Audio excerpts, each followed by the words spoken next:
Episode 2 में आप सभी का स्वागत है। मैं हूं हर्ष त्रिपाठी और आप देख रहे हैं R2Z पॉडकास्ट। जैसा कि हमने आपको वादा किया था कि R2Z चैनल पे आपको सब कुछ दिखाएंगे, बहुत सारे अलग अलग फील्ड्स को कवर करेंगे। और इस सेकंड एपिसोड में आज हम आपको बताएंगे बॉडी बिल्डिंग के बारे में। आज हमारे गेस्ट हैं रजत कौशल, जो गोंडा के रहने वाले हैं और हाल ही में इन्होंने कई सारे कंपटीशन जीते हैं, गोंडा के लिए कई सारे मेडल्स लाए हैं। बहुत सारे लोगों को रजत कौशल के बारे में पता होगा और जिनको नहीं पता होगा वो आज जान जाएंगे।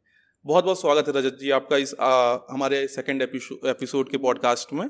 पहले तो यहीं से शुरुआत करते हैं कि रजत कौशल कौन है और रजत कौशल ने गोंडा के लिए या इस उत्तर प्रदेश के लिए बॉडी बिल्डिंग के क्षेत्र में क्या किया। इस साल की शुरुआत हुई राजस्थान से। राजस्थान अलवर में नेशनल लेवल कंपटीशन था, क्वालिफाई शो था।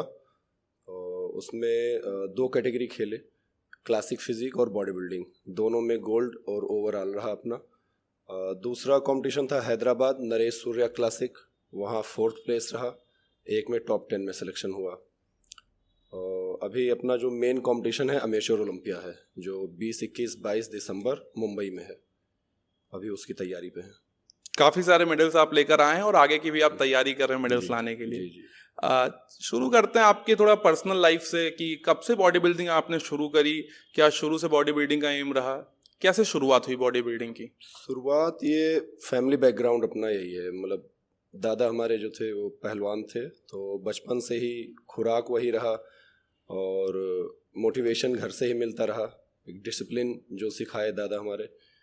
तो पहलवानी में था अपना दिलचस्पी शुरू में। पहलवानी ज्वाइन भी किए, कुश्ती किए, अखाड़ा किए।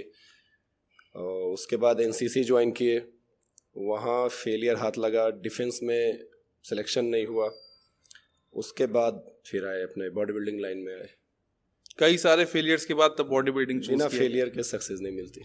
आपने अपने दादा का जिक्र किया, गोंडा के शायद बहुत सारे लोग जानते हो, बहुत सारे लोग नहीं जानते हो, चंद्रू पहलवान के नाम से वो फेमस हुआ करते थे। क्या श्री चंद्रमोहन कौशल पहलवान जी, चंद्रू पहलवान है। चंद्रू पहलवान, क्या भूमिका रही है चंद्रू पहलवान की आपके जीवन में और इस जिस स्तर पे आज बॉडी बिल्डिंग में बैठे हुए हैं, चंद्रू पहलवान का कितना योगदान रहा इसमें? पूरा योगदान उनका भी है। मतलब बचपन में ही क्या खाना है, कैसे रहना है, कितने बजे सोना है, A to Z जो डिसिप्लिन था वो सारा सिखलाया उनका है बचपन से जवानी तक। उसके बाद मेरे केन पांडे साहब, स्वर्गीय श्री केन पांडे साहब, मेजर साहब जो थे मेरे, NCC commanding officer LBSPG college. उसके बाद ये कमान उनके हाथ में था, तो 4 साल उन्होंने डिसिप्लिन में रखा। ये आज उसी की देन है जो अचीवमेंट जो भी मिल रहा है।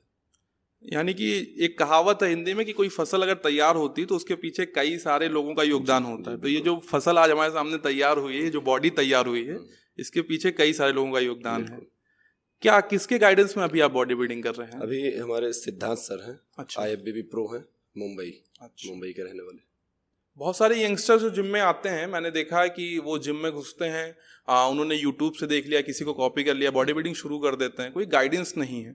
क्या लगता है कि विदाउट गाइडेंस अगर आप किसी फील्ड में, चाहे वो बॉडी बिल्डिंग हो, तो कहाँ तक जा सकते हैं आप? आपके पास एम नहीं है तो आप भटकेंगे। आपको पता नहीं कहाँ जाना है तो आप भटक जाएंगे। मतलब कोई मेंटोर, कोई आपको गाइड करने वाला चाहिए। आप खोजिए, जरूरी नहीं पहली बार में आपको सही लोग मिल जाएं। जब तक आपका सामना बुरे लोगों से नहीं होगा तब तक सही की पहचान नहीं होगी। तो बहुत लोग मिले, बहुत बुरे से बुरे लोग मिले, उन्होंने ही सिखाया कि अच्छे लोगों की पहचान कैसे की जाती है। तो अच्छे लोगों का नाम मैंने बताया, मेरे दादा थे, मेरे मेजर साहब थे, या मेरे कोच साहब, पुराने कोच थे मेरे नौशाद भाई, या अभी जो प्रेजेंट के कोच हैं मिस्टर सिद्धांत जायसवाल सर। तो अच्छे लोग तभी मिलेंगे जब तक आप बुरे लोगों से मिलके आगे नहीं आएंगे। किस एज से आपने बॉडी बिल्डिंग शुरू करी? जिम आपने किस एज से ज्वाइन किया? जिम ज्वाइन किए NCC में फिटनेस में भर्ती होने के लिए, क्योंकि वहाँ ये सुना था कि चिनअप आपको लगाना रहेगा बहुत सारा, और डिप्स लगाना रहेगा, रेस आपको निकालना रहेगा, और NCC लेंगे तो आपको डिफेंस में उससे बेनिफिट मिलेगा। तो उस वजह से ज्वाइन किए थे जिम। क्या एज रही होगी जब आपने जिम शुरू किया? लगभग 16-17 साल। 16-17 साल। एक एक जो दिमाग में कंफ्यूजन होता है यंगस्टर्स के, मैं देखता हूँ कि आदमी 10th में है, 11th में लड़का वो जिम जाना चाह रहा है, बट एक बहुत बड़ा कंफ्यूजन है कि किस एज में जिम शुरू करना चाहिए, क्या कोई मिनिमम एज है या इतने साल के हो जाए तभी जिम करना चाहिए? ऐसा नहीं है। हमारे यहाँ ये जो मिस गाइडेंस फैली हुई है कि जिम मत करो, हाइट रुक जाएगी। बॉडी चमड़े की है, आप इसको खींचेंगे तो ये रुक कैसे जाएगी और बढ़ेगी। आप हरियाणा देख लीजिए जो इसका गढ़ है, जितने भी अच्छे एथलीट के लोकेशन है, हरियाणा हो गया, बनारस हो गया, ये अपने बच्चों को ही पहले एडमिट कर देते हैं, एडमिशन करा देते हैं, वहाँ भर्ती कर देते हैं। कुछ 10 साल, 11 साल, 12-12 साल के बच्चे आज, अभी आप नंदनी चले जाइए, वहाँ देखिए 14-15 साल के भी लड़के मिल जाएंगे, वो रेसलिंग कर रहे हैं अपने वेट ग्रुप में, अपने एज ग्रुप में, जिम भी कर रहे हैं, वेट लिफ्टिंग कर रहे हैं, पूरा चल रहा है। तो ये जो मिथ फैला हुआ है कि जिम करने से हाइट रुक जाती है, टोटल रॉन्ग है, पूरी तरीके से गलत है। मतलब आप फिटनेस को लेकर या बॉडी बिल्डिंग को लेकर कभी भी शुरुआत कर सकते हैं, कोई ऐसा मिनिमम एज जैसे कुछ नहीं है? आज तो फील्ड वर्क बहुत जरूरी है। बच्चे या यंगस्टर जितने देखो सब मोबाइल, रील या जो भी अपने गेमलिंग वाले सब ऐप चल रहे हैं, सब उसी में बिजी हैं। पबजी से थोड़ा छूटे हैं तो रील वगैरह और इन सब टिकटॉक्स वगैरह टाइप के ऐप में चले गए हैं। तो सोशल मीडिया में इतना लिप्त हो गए हैं कि वो सोशल वर्क या फील्ड वर्क पे है ही नहीं है। आज आप ग्राउंड देखिए तो बहुत खाली रहता है। आपको याद होगा कि टॉमसन एक टाइम रहता था कि हम लोगों को ढूंढना पड़ता था कि कौन सा पिच हमें मिलेगा, खाली हो तो हम खेलें। आज जाइए तो मोस्टली खाली रहता है। ये जो डिजिटलाइजेशन हुआ है, क्या इसका एक बैड इफेक्ट बॉडी बिल्डिंग पे भी कहीं ना कहीं पड़ रहा है? हाँ, पड़ रहा है इसका, क्योंकि सोशल मीडिया पे कुछ भी आप डाल सकते हैं। आपने एक हाइट की बात करी कि हाइट नहीं रुकती है। एक मिथ ऐसा भी है कि जब लड़के जिम में घुसते हैं तो कहा जाता है कि लटकना शुरू करो, हाइट बढ़ जाएगी। तो क्या लटकने से हाइट बढ़ सकती है? थोड़े चांसेस हैं, बाकी डिपेंड करता है आपके जेनेटिक्स पे, आपके घर में कैसे लोग हैं, उनकी हाइट क्या है, उनकी जेनेटिक्स क्या है, उस पर डिपेंड होता है। आपकी डाइट पे डिपेंड होता है। सभी चीज़ों का अपना एक कॉम्बिनेशन होता है, तभी हो पाता है। आपके जेनेटिक बहुत अच्छे हैं घर में, बट आपकी डाइट नहीं ठीक है तो वो एक ग्रोथ नहीं मिलेगा आपको जो चाहिए होगा जेनेटिक के हिसाब से। यानी कि अगर आपको बॉडी बिल्डिंग करनी है तो आपकी जेनेटिक्स भी अच्छी होनी चाहिए। जेनेटिक्स अच्छी होनी, सबसे मेन कुंजी वही है, मेन की वही है। अगर वो नहीं है तो आप बहुत पैसा रख लीजिए, बहुत हार्ड वर्कर हैं आप, बहुत मतलब सारा साइड एक तरफ है, सारी बातें एक तरफ और आपके जेनेटिक एक तरफ आ जाते हैं। तो ऐसे तो अगर किसी के जीन्स में कोई बहुत ज़्यादा हट्टा कट्टा ना रहो तो क्या वो बॉडी बिल्डिंग में आगे नहीं बढ़ सकता है? आज के टाइम में नहीं है, पहले पॉसिबल हो गया। इतनी भीड़ नहीं थी बॉडी बिल्डिंग में। किसी भी स्पोर्ट्स में आप देख लीजिए, पहले जो लोगों ने अचीव कर लिया, जितने भी लीजेंड हैं, आज वो चीज़ें अचीव करने के लिए एक बहुत बड़ी भीड़ है, और उस भीड़ में से आपको निकलना है तो आप एकदम प्रीमियम होके रहेंगे तभी। मीन्स आपके पास जेनेटिक होने चाहिए, आपके एक फाइनेंशियल सपोर्ट होना चाहिए, ओवरऑल आप सबसे गुड रहेंगे तभी आप निकल पाएंगे वहाँ। यानी कि हर जो पहलू है उसमें आप जब एक्सेलेंस करेंगे तभी आप निकल पाएंगे। एक आपने बात करी बॉडी बिल्डिंग की, एक टर्म आता है फिटनेस। जिम में आदमी घुसता है तो एक दिमाग में एक इमेज बना के चलता है कि ऐसी बॉडी बनाऊंगा, ऐसे शेप बनाऊंगा। तो आपको क्या लगता है कि जिम में आने का मतलब क्या बॉडी बिल्डिंग ही है, या एक नॉर्मल फिटनेस मेंटेन करना भी जिमिंग कहा जा सकता है? इसमें 3 लाइन चलती हैं हर्ष भाई। एक लाइन आते हैं वेट गेन करने के, वेट कट करने के।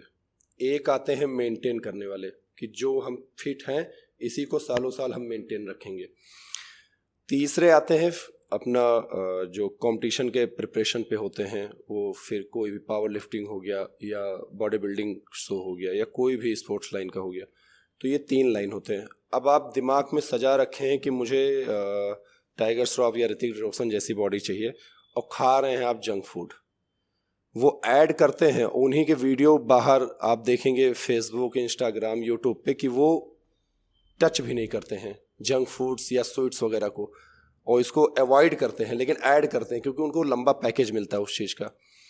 तो दिमाग में रखते हैं कि मुझे इनकी जैसी बॉडी बनानी है तो उनके जैसा आपको फॉलो करना पड़ेगा। तो फॉलो कुछ और करते हैं और दिमाग कह रहा है कि ये इसके जैसी बॉडी बनानी है। दोनों अलग लाइन है। तो आप पहले डिसाइड करिए कि अगर इसके जैसी बॉडी बनानी है तो इसके ऐसा डाइट और इसके ऐसा वर्कआउट फॉलो करना पड़ेगा मुझे। एक चीज जो मेरे दिमाग में आती है जब मैं बॉडी बिल्डर के बारे में सोचता हूँ तो एक हैवी हल्क वाली बॉडी दिखती है, लंबे चौड़े बाइसेप्स, हैवी चेस्ट और ट्राइसेप्स सब अलग। लेकिन क्या ये जो पूरी बॉडी शेप है, ये जो फूली हुई बॉडी, इसमें पावर भी है या बस ये एक बहुत पावर है केवल ये? हाँ, ये देसी तरीके से बात करें तो ये अपने मार्केट में लोकल में ये बहुत सुनने को मिलता है, पाउडर खा के फुला रखे हैं। हाँ, ऐसा नहीं है, वो जो करते हैं उन्हीं को पता है, या जो उस फील्ड से जुड़े हैं उन्हीं को पता है। और ये जो बोलते हैं ये पाउडर खा के फुला रखे हैं, ये लगा के फुला रखे हैं, उनसे 5 किलो का डंबल उठेगा नहीं, पहला। दूसरा, या तो वो मुंह में गुटखा भरे रहेंगे या सिगरेट लगाए रहेंगे, या शाम को उनका जाम चलता होगा, वो ये बोलेंगे, क्योंकि उनको पता ही नहीं है कि ये क्या करके बना रखा है। और फूला हुआ क्या मतलब है? वो कोई पिलो है कि कोई बलून है? फूले हुए का क्या मतलब रहता है? ये जो मार्केट में, इस पर बहुत मतलब गुस्सा आ जाता है मुझे इस चीज़ पे कि पाउडर खा के बना रखा है। आपके अंदर गट्स है, आप आइए 200 किलो का डेडलिफ्ट मारिए, 200 किलो का स्क्वाट मारिए, 400 किलो का लेग प्रेस मारिए, 100 रैप्स लीजिए क्रंचेस के, 10 में हालत ख़राब हो जाती है। तो बोलना आसान है, और जो करते हैं, जो डिसिप्लिन में रहते हैं कि पिछले कई महीनों से स्वीट्स चखा नहीं हूँ। मेरे कोच देखेंगे अगर ये वीडियो तो नाराज़ हो जाएंगे कि इस दीपावली में मैंने थोड़ा सा मीठा चख लिया। आप बिलीव करिए कि 4 किलो वेट मेरा बढ़ गया। मेरे आनंद भाई जानते हैं, थोड़ा सा मीठा खाने से 4 किलो वेट बढ़ गया। वाटर होल्ड कर देता है बॉडी। एज अ एथलीट छूना नहीं है, डिसिप्लिन मांगता है ये गेम। डिसिप्लिन बहुत ज़्यादा। और डिसिप्लिन थोड़ा सा ब्रेक किया, कंट्रोल नहीं हुआ, थोड़ा सा चख लिए, वो गेम चेंज कर देता है। अच्छा, आपने पहलवानी भी बहुत करीब से देखी है अपने बाबा के जमाने में। जी बॉडी बिल्डिंग आप खुद ही कर रहे हैं जी। क्या लगता है कि अगर एक पहलवान को और एक बॉडी बिल्डर को आमने सामने अखाड़े में खड़ा कर दिया जाए, कौन जीतेगा? देखिए, एक टिपिकल हो रहा है। टिपिकल हो रहा है। और ये मैंने डेमो कर रखा है कि मैं जिम करता था और अपने सब्जी मंडी में, गोंडा सब्जी मंडी, तोलामल शॉप के पीछे एक अखाड़ा है। और मैं नाम नहीं लूँगा, बट वहाँ बहुत पुराने हमारे भाई लोग थे, खिलाड़ी थे। और मेरा पहला दूसरा दिन था। उनके पास दांव पेच था, क्योंकि मेरे पास उतना दांव पेच नहीं था। मेरा पहला या दूसरा दिन था कुछ। और हमारे उस्ताद थे रईस दादा, अब नहीं रह गए दुनिया में। तो उन्होंने वार्म अप के लिए बोला, देसी में बोलते हैं शरीर गर्म करो, दंड बैठक हो, सपाट लगा लो, रस्सी चढ़ लो, कूद लो, उसके बाद हम लोग अखाड़ा करते हैं। तो जैसे ही चालू किया तो उसने अपना दांव चला, बट ताकत के आगे दांव उसका चल नहीं पाया। और पहला या दूसरा दिन था, मुझे एकदम क्लियर याद नहीं, और वो पटका गया मेरे द्वारा कई बार। तो उसको बहुत गंदे तरीके से मेरे उस्ताद ने ट्रीट किया। तो कहीं ना कहीं ताकत अगर आपके पास है, और ताकत यूज कैसे करना है, तो फिर आप जीत जाएंगे। फिर पहलवान भी पटक सकते हैं, बॉडी बिल्डर पटक सकता है पहलवान को। बॉडी बिल्डर पटक सकता है, बस आपको पता होना चाहिए ताकत लगाना कैसे है, दाव पेच आपको थोड़ा आना चाहिए। तो इसका कॉम्बिनेशन है अपने पास। पहले पहलवानी हुआ करती थी, एक बहुत अच्छा ट्रेंड था। लोग पहले बॉडी बिल्डिंग नहीं जानते थे, एक तरीके से जानते थे अखाड़े में पहलवानी करना ही बॉडी बनाना है। अब एक जिम शुरू हो गई, बॉडी बिल्डिंग शुरू हो गई। कितना डिफरेंस आप देखते हैं पहले की बॉडी बिल्डिंग या जिसको पहलवानी से कंपेयर किया जाता था या बताया जाता था, और आज की बॉडी बिल्डिंग में? क्योंकि पहले इक्विपमेंट्स की कमी थी, नॉलेज की कमी थी, सप्लीमेंट्स भी नहीं हुआ करते थे, तब भी एक अच्छे स्टैंडर्ड पे लोग जाया करते थे। प्रेमचंद डेगरा ने बहुत पहले, आज के लगभग 30 साल पहले, वो ओलंपिया खेलने गए।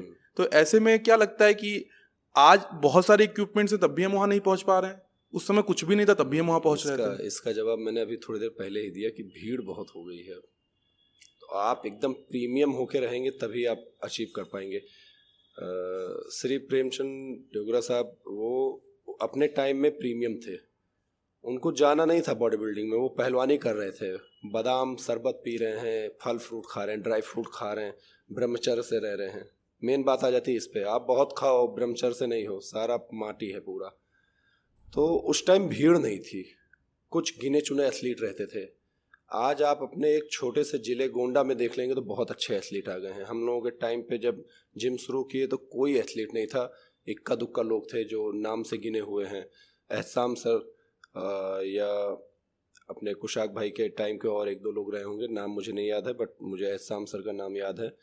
तो अब आप देखो तो बहुत लड़के हैं अपने गोंडा जैसे ज़िले में छोटे से, तो कहीं ना कहीं भीड़ बढ़ जाती है, तो आपको एकदम प्रीमियम होके रहना पड़ेगा, फिल्टर होके, तभी आप अचीव कर पाएंगे कोई चीज़। जैसे पहले जो सप्लीमेंट्स नहीं हुआ करते थे, नॉर्मल डाइट पे भी बॉडी बिल्डिंग होती थी, क्या अब वो पॉसिबल नहीं है? क्या सप्लीमेंट्स जरूरी है बॉडी बिल्डिंग के लिए? सप्लीमेंट इसलिए अब जरूरी पड़ गया क्योंकि फूड में वो दम नहीं रह गया जो पहले, जो क्वालिटी रहती थी, जो न्यूट्रिशन में उसकी। अभी आप याद करिए कि जो पहले बचपन में दाल बनता था, जो उसमें स्वाद रहता, अब वो है? 2 क्वेश्चन मैं आपसे करूँगा।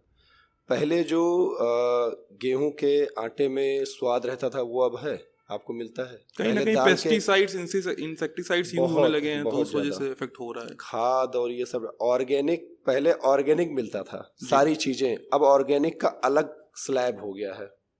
अगर आपको ऑर्गेनिक लेना है तो नॉर्मल चीजें भरी पड़ी हैं, ऑर्गेनिक अलग काउंटर पे बिक रहा है।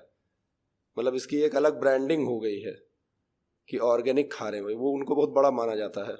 मतलब अपने जिम में भी कुछ ऐसे लोग हैं जो ऑर्गेनिक चीज़ें खाते हैं, उनके अपने खेत हैं जो बिना खाद उसके पड़ रहे हैं और एकदम जेन्युइन चीज़ें खा रहे हैं, तो वो बहुत अच्छे माने जाते हैं। जो अपनी, यानी जो चीज़ पहले बहुत नॉर्मल थी अब वो बहुत स्पेशल हो गई है, क्योंकि अब वो मिलती नहीं आसानी से। नहीं, इसीलिए। तो क्या माना है, सप्लीमेंट्स मस्ट है बॉडी बिल्डिंग? सप्लीमेंट तभी जरूरी पड़ गया है क्योंकि पहले जो डाइट में मिल जाता था, आदमी बाबा दादा मेरे बताते थे कि हम चना और बादाम और घर का खाना खा के बना लिए, तो उस फूड से उनकी रिक्वायरमेंट पूरी हो जाती थी। अब नहीं पूरी हो रही है, इसीलिए आपको जरूरत पड़ रही है सप्लीमेंट की। जिम में एक नया लड़का आता है, 2-4 महीने उसने नॉर्मल वर्कआउट किया, उसके बाद जिम ट्रेनर हो या जिम ओनर हो या उसके साथी हो या खुद वो मल्टीपल सोर्सेज से उसको ऐसा लगता है कि अब सप्लीमेंट्स ले लेना चाहिए, वेट गेनर ले लेना चाहिए। यहाँ छोटा सा मिथ और है, वो दूर कर देंगे। जिम कर रहे हैं तभी सप्लीमेंट जरूरत नहीं है जी। बहुत ऐसे क्लाइंट आते हैं, ऐसे कस्टमर आते हैं अपने पास कि वो जिम नहीं कर रहे हैं, उनका ऑफिस वर्क है, वर्क फ्रॉम होम कर रहे हैं, बट वो सप्लीमेंट लेके जा रहे हैं क्योंकि वो अपने नॉलेज गेन कर रखे हैं, या उनका कोई डाइट प्लान वगैरह वो कहीं से अपना ले रहे हैं जहां उनको सप्लीमेंट लिखा गया है, क्योंकि उनके फूड इंटेक से उतना पूरा नहीं हो पा रहा है। वो जो फूड खा रहे हैं उससे उनके प्रोटीन, कार्ब्स, फैट, फाइबर्स या मल्टीविटामिन्स, मिनरल्स वो पूरे नहीं हो रहे हैं, तो उनको सप्लीमेंट में ऐड किया जाता है। फिर तो जिम से इसको नहीं देखा जाता कि आप जिम कर रहे हो तभी आप सप्लीमेंट खाओगे।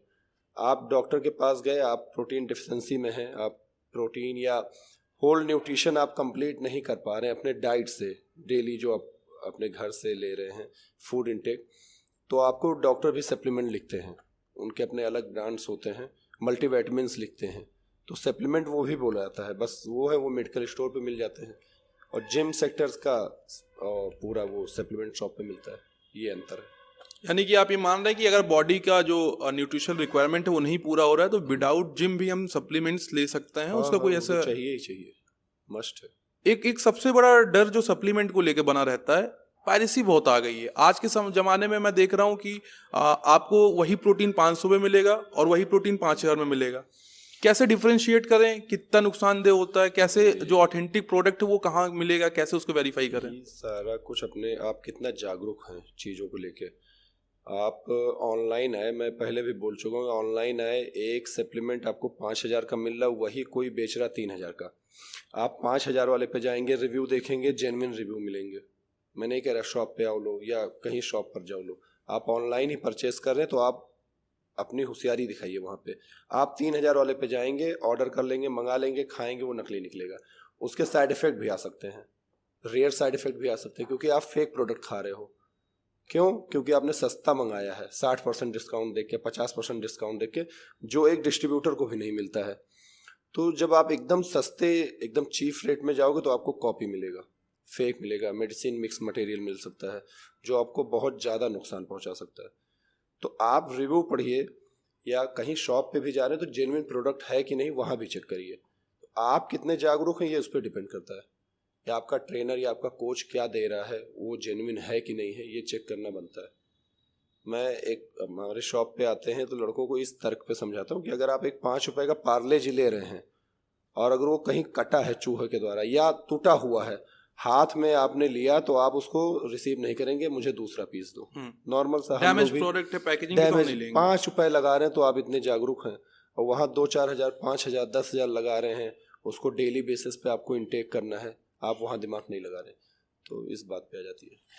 सप्लीमेंट्स को लेके एक दिमाग में डर रहता है, जैसे मास गेनर अगर आप ले रहे हैं, फॉर एग्जांपल मैं जिम करने आया और मैं अगर घर पे ये बताऊं कि नहीं मुझे सप्लीमेंट्स लेना है, तो एक मदर फादर के में या जो भाई बहन उनके दिमाग में होता है कि भाई सप्लीमेंट नहीं लेना है, बॉडी खराब हो जाएगी, लीवर इफेक्ट हो जाएगा, किडनी इफेक्ट हो ये जाएगी। इसी वजह से मार्केट में फैल रखा है, क्योंकि ऑनलाइन या कुछ ऐसे जिम ऑनर ट्रेनर हैं, सभी नहीं, कुछ ऐसे हैं जो आज भी चाइना पन्नी में, अपने गोंडा की बात करें तो चाइना पन्नी और ऐसे ब्लैक पन्नी में वो सप्लीमेंट भर के दे देते हैं लड़कों को, और लड़के इतने मूर्ख टाइप के कि वो ले भी लेते हैं। एक टाइम पे हम भी लोग मूर्ख थे, हम लोगों ने भी लिया है। तो सारी बातें आपके ऊपर डिपेंड करती हैं कि आप कितना अपने आप को लेके जागरूक हैं। आप परचेज जहाँ से कर रहे हैं वो जेन्युइन चेक करना आपका काम है। अगले ने दिया, जेन्युइन दिया, फेक दिया, वो उसका काम हो गया। आप देखिए कि आप क्या ले रहे हैं। आप ऑनलाइन में जा रहे हैं तो 5,000 वाला ले रहे हैं कि 3,000 वाला ले रहे हैं, ये आपके ऊपर है। सप्लीमेंट्स में स्टेरॉइड्स की बात करते हैं, एक मैंने स्टेटमेंट सुना कि स्टेरॉइड्स आर स्लो पॉइजन। अगर आप स्टेरॉइड्स ले रहे हैं तो you are taking slow poison. क्या मानते हैं कि एक तरफ हमें ज़रूरी भी है बॉडी बिल्डिंग के लिए, दूसरी तरफ वो बॉडी को, जिस बॉडी को हम बनाने के लिए वो ले रहे हैं, उस बॉडी को इफेक्ट भी कर रहा है। आप 2 पॉइंट इसमें बहुत मेन। पहला, अगर कोच के गाइडेंस में है जी, तैयारी कर रहे हैं बॉडी बिल्डिंग की, केवल बॉडी बिल्डिंग की तैयारी, फोटो शूट के लिए भी कर रहे हैं तो आप नेचुरल कर सकते हैं। कई हैं मेरे पास, कई को देखा हूँ कि फोटो शूट के लिए वो नेचुरल तैयार हुए, सिंगल डिजिट फैट परसेंटेज पे आए, बॉडी का जो फैट परसेंटेज होता है सिंगल डिजिट में आता, तभी वो लीन अच्छा दिखते हैं, अच्छे श्रेडेड दिखते हैं। आपको तैयारी करनी है तो कहीं ना कहीं एनाबॉलिक्स ऐड होते हैं, लेकिन वो आपके कोच के गाइडेंस में रहेंगे। अगर कोच ने एक टैब लिख रखा है, जितने भी एमजी या एमसीजी में, आयु में जो भी उसके मापक हैं, आप उतना ही लीजिए। जब आपको कोच ने गाइड किया कि अब आपको चेकअप्स कराने हैं, जो भी रूटीन चेकअप हैं, तब आप कराइए। आपने कोच इसीलिए रखा है, आपने उसको लाख रुपए इसीलिए पे किए हैं कि वो आपको गाइड करेगा, आपके बॉडी को वो स्टडी करेगा, वो पढ़ेगा। तो अगर आपको उसने एक टैब लिखा, आप 2 ले रहे हो कि एक टैब से इतना फ़ायदा, 2 लेते हैं, तब आप गड़बड़ कर रहे हो। फिर वो आपको नुकसान करेगा। कोच के गाइडेंस में रहेंगे, वो अपने हिसाब से लेके चलेगा, आपको कोई भी नुकसान नहीं होगा। जितनों को भी देखा हूँ अपने सामने कि नुकसान किया है, कहीं ना कहीं बाद में बातें खुल के आई कि ये ओवरडोजिंग कर रहे थे, ओवरडोजिंग कर रहे थे, तब उनको वो बहुत साइड इफेक्ट्स दिए। बहुत सारे साइड इफेक्ट्स देखने को मिलते हैं और बहुत सारे ऐसे र्यूमर्स भी होते हैं। जैसे स्टेरॉइड्स का एक र्यूमर है कि बॉडी बिल्डर की सेक्स लाइफ को बहुत बुरी तरीके से अफेक्ट करता है। नहीं, ये ऐसा, इसमें आधा आधा बात है। मतलब टेस्टोस्टेरोन एक टाइम पे आपका डाउन जाएगा, जब आप कटिंग साइकिल चलाएंगे तो आपका टेस्टोस्टेरोन डाउन रहेगा।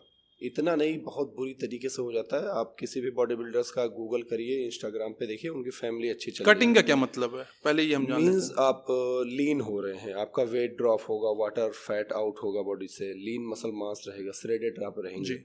तो उस टाइम टेस्टोस्टेरोन आपका डाउन रहेगा। इतना कि मसल्स बिल्ड हो, लीन हो, फोकस आपका बना रहे, गुस्सा बहुत रहेगा उस टाइम, बहुत ज़्यादा बोलने का मन नहीं रहेगा, एक अकेले रहने का मूड रहता है, पूरा मूड स्विंग बहुत होता है, क्योंकि आप बहुत लो कैलोरी में रहते हैं। जितनी आपकी ये सब आप स्टेरॉइड लेने के बाद के सिम्टम्स बता रहे हैं। हाँ, आपका एंगर इशू बहुत रहेगा, मतलब बहुत कम बोलेंगे आप उस टाइम, ऐसा रहता है। बाकी सारा कुछ घूम के आ जाता है आपके माइंडसेट के ऊपर। आपका माइंडसेट कैसा है, आपने अपने माइंड को कितना स्ट्रांग कर रखा है, कितना कंट्रोल कर रखा है, सारी बातें घूम के उस पर आ जाती हैं। बहुत होते हैं कि सिंगल साइकिल चलती है, बहुत हल्के डोजेज रहते हैं, लेकिन उनका एंगर इशू बहुत ज़्यादा रहता है। वो चीज़ भी देख चुका हूँ, खुद के साथ भी देखा हूँ। अभी क्या है कि उन चीज़ों का बहुत अनुभव हो गया है, और ऐसे लीजेंड के साथ ट्रेन कर रहे हैं, उनके अंडर में ट्रेनिंग कर रहे हैं कि उनका बहुत बड़ा योगदान है इसमें, मेरे कोच साहब का, सिद्धार्थ सर का, कि बहुत स्ट्रॉन्ग माइंडसेट का हूँ फिलहाल मैं। कोई भी इंजरी मुझे नहीं रोक पाई है। इनफैक्ट मुझे फीवर भी रहता है, तब भी मैं आके अपना वर्कआउट कर रहा हूँ। उतना इंटेंस पुश नहीं कर रहा हूँ, बट छोड़ता नहीं हूँ। ये माइंडसेट है। सारा कुछ आपके माइंड पे आ जाता है, कितना आप कंट्रोल कर रखे हैं उस पर। अभी आप भी कंपटीशन खेल कर ही आए हैं। एक यहाँ पे मेरे दिमाग में प्रश्न आ रहा है कि क्या रजत कौशल ने भी स्टेरॉइड वगैरह लिया? आप देखिए, कंपटीशन खेलना तो उसके बिना तो नहीं हो पाएगा। कोई झूठ बोले तो बोलता रहे, जो इस लाइन के हैं वो जान जाते हैं बॉडी देख के। आप नहीं ले रहे हो, आप स्टेज पे पीछे से ही बेटर लक नेक्स्ट टाइम बोल दिए जाओगे, जजेस आपको बोल देगा।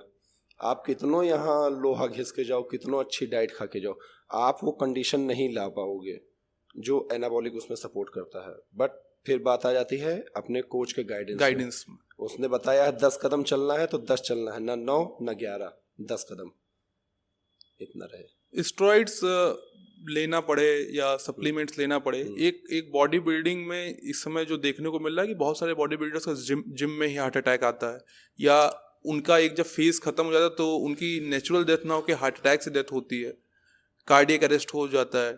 तो क्या रीज़न है? या हैवी वेट पुश करने को जैसे ऐसा हो रहा है, या जो आपने फेक सप्लीमेंट्स की बात करी उसकी वजह से हो रहा है? रीज़न क्या है इन सारी चीज़ों का? कहीं ना कहीं देखिए बात आ जाती है जेनेटिक्स की। आपके जेनेटिक्स उतने आप जेनेटिक गिफ्टेड नहीं हैं, और ओवरडोजिंग का बात आ जाता है। बहुत बातें हैं इसमें। ओवरडोजिंग आप कर रहे हो, कोच आपका बताया कुछ, आप डोजेस कुछ ले रहे हो, प्लस आपको कुछ दिक्कत आ रही है तो उसकी आप बैठ के अपने कोचेस से बात करिए, चेकअप्स कराइए। चेकअप में अगर आ रहा है रिपोर्ट निगेटिव्स कुछ आ रहे हैं या रिपोर्ट अप डाउन्स कुछ चल रहा है तो आप उन चीज़ों को रोकिए। बात आ जाती है वही कि आप अपने कोच के गाइडेंस में है तो कुछ भी दिक्कत आ रही है। इनफैक्ट मुझे इंजरी भी होते हैं, सभी एथलीट को होते हैं। अगर वो प्रेप पे हैं तो इंजरी होना है, क्योंकि आप अपने लिमिट को पुश कर रहे हैं, और आप पुश करेंगे तो इंजरी के चांसेस बने रहते हैं। कंफर्ट जोन में बैठे रहेंगे तो कुछ नहीं होगा, आप चलेंगे दौड़ेंगे तो गिरने के चांसेस हैं। तो इंजरी भी बतानी चाहिए। दूसरा जो मेरा अपना तर्क है, मरना ही है तो कुछ करके क्यों ना मरे। मतलब एक बहाना तो रहेगा ही, हार्ट अटैक आया, एक्सीडेंट हो गया, अरे भैया बैठे थे कुर्सी से गिरे मर गए, तो एक बहाना तो रहेगा ही, तो कुछ करके क्यों ना मरे। जाना सबको है तो कुछ करके जाएंगे कि लोग याद रखें, बाकी एक बहाना रहेगा उसका। एक रिनाउंड बॉडी बिल्डर हैं, उन्होंने एक स्टेटमेंट दिया, मैगी खा के भी बॉडी बनाई जा सकती है। नहीं, वो बॉडी बिल्डर नहीं है। बॉडी बिल्डर नहीं मानते उनको? मैं नहीं मानता। मैं क्या, जो भी लीजेंड बॉडी बिल्डर वो उनको इग्नोर करते हैं, मैं भी हूँ उसमें से। अभी हैदराबाद नरेश्वर क्लासिक में वो आए मेरे पास, मैंने साफ मना कर दिया उनसे बात करने के लिए। उनका एक अभी रिसेंट एक मैंने वीडियो देखा, उन्होंने कहा कि स्टेरॉइड लेने से मेंटल हेल्थ डिस्टर्ब हो जाती है। जब मैंने ये स्टेटमेंट दिया तो मैंने उस समय स्टेरॉइड ले रखा था, मतलब वो अब उससे भी बैकआउट कर रहे हैं और एक नया स्टेटमेंट दे रहे हैं कि स्टेरॉइड लेने से मेंटल हेल्थ डिस्टर्ब हो जाती है। उनकी बात नहीं करिए, उनकी बात नहीं करेंगे। एक पॉइंट और आता है कि बहुत सारे वीडियोस रील्स में देखने को मिलते हैं कि अगर आप प्रोटीन पाउडर नहीं लेना चाहते तो आप सत्तू खा सकते हैं, सत्तू से आपको प्रोटीन इंटेक मिल जाएगा। नहीं, वो कार्ब्स का सोर्स है, मतलब आयरन रिच फूड है, कार्बोहाइड्रेट उसमें ज़्यादा है। आप ऐसे देसी तरीके से मैं बात करूँगा कि पूछा जाए आपके जेब में ज़्यादा क्या है, सिक्का की नोट, तो अगर आपके पास ढेर सारा सिक्का है जेब में, एक नोट है, आप क्या बताओगे? सिक्का ज़्यादा है। तो चना कब से रिच प्रोटीन होने लगा? आप गूगल करिए, आप किसी न्यूट्रिशन से पूछिए, उसमें तो कार्बोहाइड्रेट रिच है। न्यूट्रिशन की बात करें तो आयरन रिच है, तो प्रोटीन तो है ही नहीं, तो प्रोटीन का वो कैसे कंपेयर हो गया? बॉडी बिल्डिंग के लिए जो ये न्यूट्रिशन की हम बात कर रहे हैं, क्या कैसे किस चीज़ की ज़्यादा रिक्वायरमेंट है, पहले सिंथेसिस किसका होता है? हाँ, थोड़ा इसके बारे में बताइए। आपके गोल पे डिपेंड करता है। आप गेन कर रहे हो तो कार्बोहाइड्रेट आपका प्लस हो जाएगा जी, रेशियो बनेगा। आपका गोल क्या है गेन करना, आपका डेली मेंटेनेंस कैलोरी क्या है, उस पर सरप्लस खाएंगे। Carbs, protein, fat, fibre, multivitamins वगैरह। आप फूड इनटेक कंप्लीट कर लीजिए, मत लीजिए सप्लीमेंट। आप फ्रूट्स खाइए, ड्राई फ्रूट्स खाइए, ओट्स हो गया, मतलब अपना पूरा न्यूट्रिशन तैयार कर लीजिए। आपका ग्राफ तैयार हो गया, प्रोटीन कंप्लीट है, कार्ब्स कंप्लीट है, फैट, फाइबर्स, जितने विटामिन्स मिनरल्स चाहिए कंप्लीट है, मत लीजिए आप सप्लीमेंट्स। बट आपको पता ही नहीं कि मुझे कैलोरी कितनी चाहिए, इतने कैलोरी में कितना फैट, कितना कार्ब्स, मतलब चारों जो सबसे मेन होते हैं बॉडी में, कितना वाटर इंटेक है। लोगों से पूछे कितना पानी, भैया 2 लीटर पी लेते हैं। कितना पीना चाहिए? अगर एक नॉर्मल बॉडी बिल्डिंग हम कर रहे हैं तो कितना पानी पीना चाहिए, कितना वाटर इंटेक होना चाहिए? एक 70-75 किलो का बॉडी वेट एक रेशियो है कि 60 से 70 किलो का लगभग ज़्यादा लोग रहते हैं, 60 से 70 kg बॉडी वेट में 3 से 4 लीटर तो चाहिए ही चाहिए। गर्मी में, ठंडक है तब भी 3 लीटर चाहिए। आप वाटर इंटेक आपका कम रहेगा तो डाइजेशन बिगड़ेगा, सब बिगड़ जाएगा। जब एक हम डाइट की बात करते हैं तो एक डिफरेंशिएशन आ जाता है, एक नॉन वेजिटेरियन में और एक वेजिटेरियन में ये माना जाता है कि नॉन वेज डाइट जो लेता है उसके लिए बॉडी बिल्डिंग करना आसान है एज कम्पेयर टू वेजिटेरियन। क्या इन दोनों जो अलग अलग फूड कैटेगरी है, वेजिटेरियन नॉन वेजिटेरियन, क्या दोनों से हम अपनी बॉडी रिक्वायरमेंट पूरी कर सकते हैं या वेजिटेरियन की जो डाइट है उससे बॉडी रिक्वायरमेंट नहीं पूरी हो पाती है? वेज में कर सकते हैं, बॉडी बिल्डिंग नहीं कर सकते हैं। आप फिट रह सकते हैं, लीन रह सकते हैं, आपके ऑब्लिक्स अच्छे तैयार रहेंगे, बट आप बॉडी बिल्डिंग नहीं कर सकते। एक बड़ा स्टेटमेंट आप दे रहे हैं कि वेजिटेरियन डाइट पे हम बॉडी बिल्डिंग आराम से कर सकते हैं, बॉडी बिल्डिंग नहीं कर सकते। बॉडी बिल्डिंग नहीं कर सकते हैं। आप फिट रह सकते हैं, आप फोटो शूट की बॉडी बना सकते हैं। बॉडी बिल्डिंग इसलिए नहीं कर सकते क्योंकि जो स्टेज पे जो कंडीशन चाहिए एक एथलीट का, वो किस कैटेगरी में खेल रहा है वो मैटर नहीं कर रहा है। Men's physique, classic physique, 212, open body building, वो मैटर नहीं कर रहा। आप स्टेज पे जाने के लिए और जीतने के लिए, मैं और क्लियर कर दूं चीज़ों को, आपको जो कंडीशन चाहिए वो आप वेज में नहीं ला पाएंगे। मैं कोचेस से मिला, बड़े बड़े कोचेस से मिला, नाम क्या लूँ, बहुत नाम है ऐसे, सभी ने मना किया। मैं पिछला मेरा जो 2 साल गया मैं प्योर वेज पे था, यहाँ तक कि फिश ऑयल ओमेगा 3 जो बोलते हैं वो बेच रहा हूँ, खा नहीं रहा था, वेज खा रहा था जो फ्लैक्सीड ऑयल वगैरह से बनते हैं। बट मैं कोचेस से मिला कि ऐसा तैयारी करना है, ये फिजिक है, उनको सामने से भी दिखाया, अपने पीक टाइम की फ़ोटोज़ मैंने दिखाई उनको, उन्होंने एक सिरे से खारिज कर दिया। वो बहुत बड़े बड़े नाम हैं, आपके एशिया, आपके इंडिया के सबसे बड़े कोचेज़ हैं वो, उन्होंने एक सिरे से कट कर दिया कि बिना नॉन वेज, बिना सप्लीमेंट, बिना एनाबॉलिक के नहीं हो पाएगा। स्टेज की बॉडी, आप जाओ स्टेज पे खड़े हुए पीछे से उतार दिए जाओगे, ये हो सकता है। लेकिन मैं इसीलिए बात को और क्लियर किया कि अगर आपको जीतना है, आपको अचीवमेंट लेना है, तो बिना नॉन वेज डाइट के, बिना सप्लीमेंट, बिना एनाबॉलिक के नहीं पॉसिबल है वो। आपने बताया कि 2 साल पहले आप वेजिटेरियन डाइट पे चल रहे थे, तो ये क्या बॉडी बिल्डिंग के लिए आपने नॉन वेज प्रेफर किया? हाँ, बॉडी बिल्डिंग, अगर आपको कंपटीशन खेलना है बॉडी बिल्डिंग में तो फिर नॉन वेज के बिना नहीं हो पाएगा। एक हम डाइट प्लान की बात कर रहे थे कि अगर आप बॉडी बिल्डिंग करना चाहते हैं, कंपटीशन खेलना चाहते हैं, तो कैसे कैलकुलेट करें, कैसे अपनी डाइट प्लान करें, क्या डाइट लें? और मैं आपसे एक रिक्वेस्ट और करूंगा कि डाइट प्लान कुछ ऐसा बताइए जो हमारे गोंडा में अवेलेबल हो, क्योंकि यहाँ के गोंडा में अवेलेबल है, सारी चीजें मिल जाएंगी। क्या डाइट प्लान आप फॉलो कर रहे हैं, क्या फॉलो करना चाहिए एक ऐसे आदमी को जो कंपटीशन खेलना चाह रहा है? देखिए, एक छोटा सा उदाहरण देंगे। डॉक्टर अपना इलाज खुद नहीं कर सकता, अपना ऑपरेशन खुद नहीं कर सकता, उसके किसी दूसरे डॉक्टर के पास जाना। मैं बॉडी बिल्डर हूँ, मेरे अंडर कई लड़के ट्रेन किए, कंपटीशन खेले, बट मुझे भी तैयारी करनी रहती तो मैं बाहर कोच के पास जाता हूँ। आपको डाइट प्लान या वर्कआउट प्लान आपका जिम ट्रेनर या आपका जिम ओनर जो है वो बताएगा, आपको गाइड वही करेगा, या आप अपने आप को इतना काबिल करिए स्टडी करके या वीडियोस देख के, जो हमारे इंडिया के अच्छे कोचेस हैं या फिटनेस इन्फ्लुएंसर हैं, नाम क्या लूँ उनका, चाहे गुरुमान सर हो गए, यतेन सर हो गए, मिस्टर गहलोत सर हो गए, सिद्धार्थ सर हो गए, कोई हैं, बहुत हैं ऐसे, जो भी आपको अच्छे लगे आप उनका देखिए। आप उतना काबिल बनिए कि आपको कोच का या ट्रेनर की ज़रूरत ना पड़े, फीस ना पे करना पड़े। यानी कि आप सिंपली ये कहना चाह रहे हैं कि विदाउट कोच, विदाउट गाइडेंस आप ना तो डाइट प्लान कर पाएंगे, ना वर्कआउट प्लान कर पाएंगे, और अगर कंपटीशन लड़ना तो एक गाइडेंस आपको चाहिए चाहिए, बहुत इंपॉर्टेंट। अगर नॉर्मल फिटनेस मेंटेन करनी है तो हमें क्या फॉलो करना चाहिए डाइट प्लान? आप या तो खुद इतने काबिल बनिए कि आपको पता रहे मेरी बॉडी की रिक्वायरमेंट क्या है, डिमांड क्या है, क्या नीड है, कुछ भी कह लीजिए, या आपका जिम में आपके जो कोच हैं, ट्रेनर हैं, या आपके जिम ओनर हैं, जो भी जो काबिल हो उनसे आप संपर्क करिए, उनका जो पीटी फीस है वो पे करिए, और डाइट प्लान, वर्कआउट प्लान आपको देंगे। एक आपने फीस की बात करी, तो एक बार मैं ये भी जानना चाहूँगा कि क्या बॉडी बिल्डिंग बहुत महंगा स्पोर्ट है? हाँ, महंगा स्पोर्ट, सबसे महंगा है ये। थोड़ा हमें कैलकुलेशन से बताइए कि आपका महीने का बॉडी बिल्डिंग में कितना खर्चा आ रहा होगा? अभी तक मैं किया ही नहीं, बस खर्च करे जा रहा हूँ। कैलकुलेशन नहीं है? कैलकुलेशन नहीं, बट जो हकीकत है वो ये जानिए, बॉडी बनाने में पूरी बिल्डिंग का पैसा लग गया है।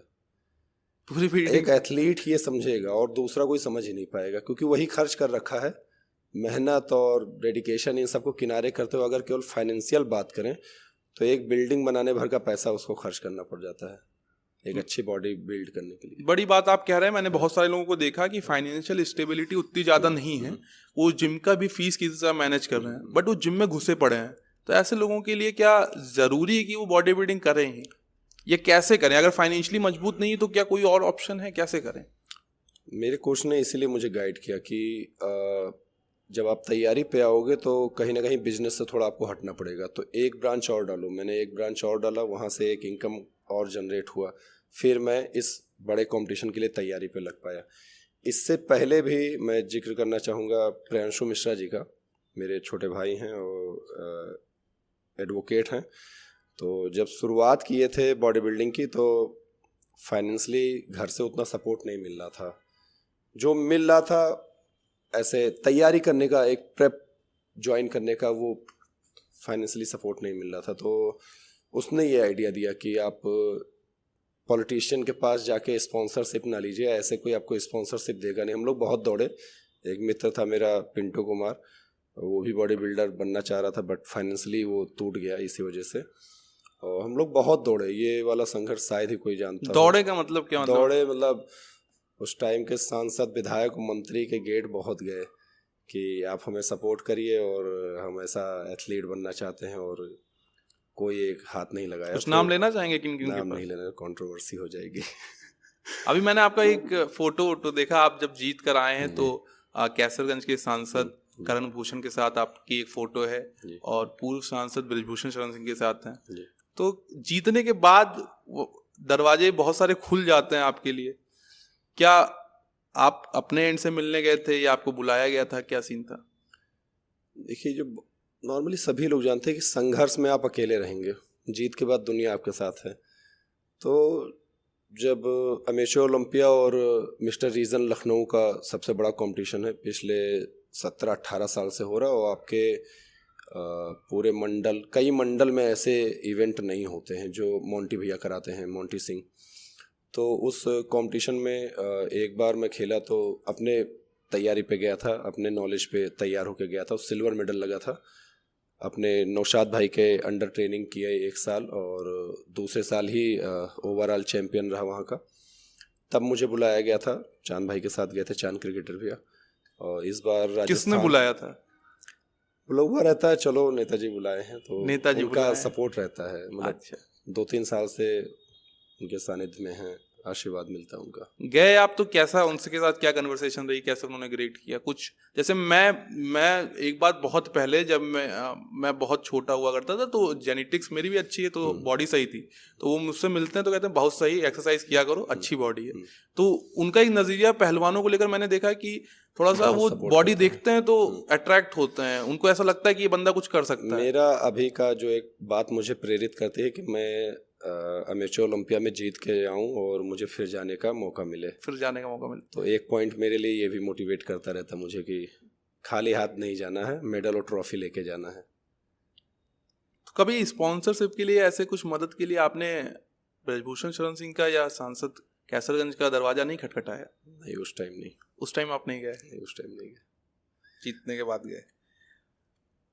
मैं एक बात कहना चाहूँगा, आपके साथ अगर बुरा हो रहा है तो बहुत अच्छा होने के लिए, इसीलिए बुरा हो रहा। तो उस टाइम बहुत बुरा हुआ, बहुत दौड़े। तो जो मेरा भाई है प्रियांशु मिश्रा, वो सलाह दिया मुझे बिजनेस करने के लिए कि इस लाइन में आप तभी आगे जा पाएंगे, आप कब तक मदद मांगते रहेंगे। मदद मांगना मतलब भीख मांगना, उसने ऐसे शब्द बोले।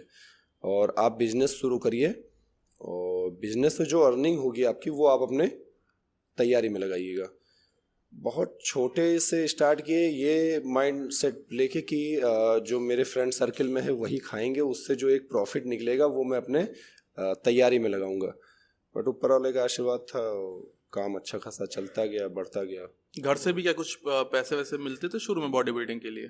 बॉडी बिल्डिंग के लिए नहीं मिलते थे, मतलब तैयारी के लिए नहीं। आप फिट रहने के लिए एग ले आए, फ्रूट्स ले आए, घर का खाना, ऐसे नॉर्मल जो अभी भी फिटनेस वालों के लिए बहुत मतलब भर का है, वो उससे ज़्यादा उनको नहीं चाहिए, तो उतना मिलता था। बट एक प्रिपरेशन में कि कोच का फीस हो गया, एनाबॉलिक्स का फीस हो गया, जिम का फीस हो गया, अच्छे जिम में आपको जाना है।